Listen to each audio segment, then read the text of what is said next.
You have already studied about the classification of economic activities into primary, secondary, and tertiary sectors, depending on their nature. Economic activities can also be classified into organized and unorganized sectors, depending on their conditions of employment. Meet Manav and Riya. Let us understand the difference in the organized and unorganized sectors by looking at their working conditions. Riya works in an office where she reports for work at 9 a.m. and leaves for home at 5 p.m. If Riya is required to work for more hours, she is paid overtime money. Riya gets paid casual and medical leave, besides an off on all Sundays and public holidays. On joining work, Riya was given an appointment letter stating the terms and conditions of her work. Riya always gets her salary on time every month.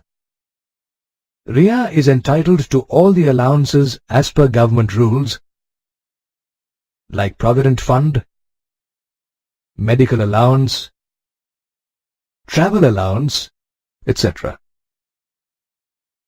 Riya works in the organized sector with regular terms of employment as per government rules and guidelines. Manav works as a daily wage laborer at a construction site and reports for work at 8 a.m. Manav is supposed to work till 5 p.m. but often works till much later.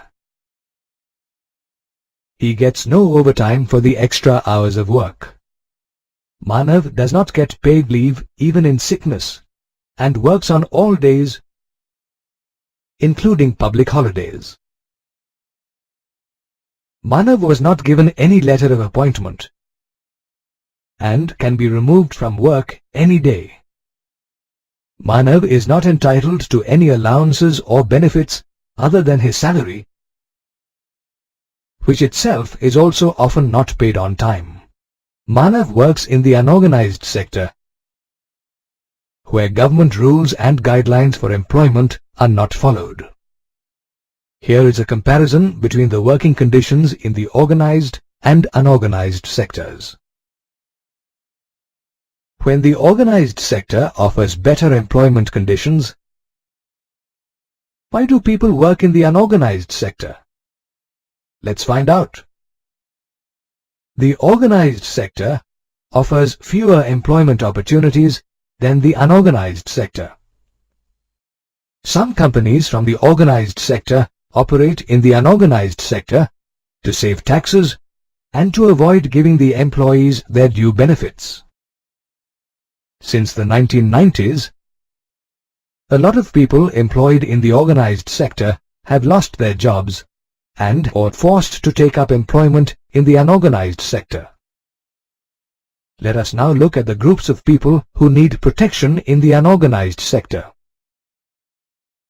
The vulnerable groups that need protection in the unorganized sector in rural India are landless farm laborers, small and marginal farmers, and traditional artisans like weavers and potters.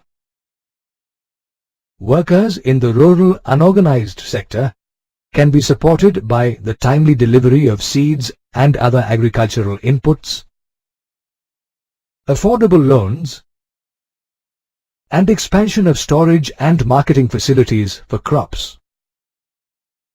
The vulnerable groups in urban areas include casual laborers, street vendors, rag pickers, and people employed in small-scale industries.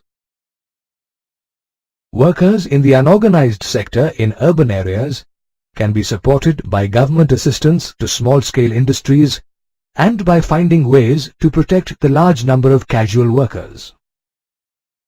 People from the scheduled castes and tribes need extra protection as they also face social discrimination besides the other disadvantages of the unorganized sector.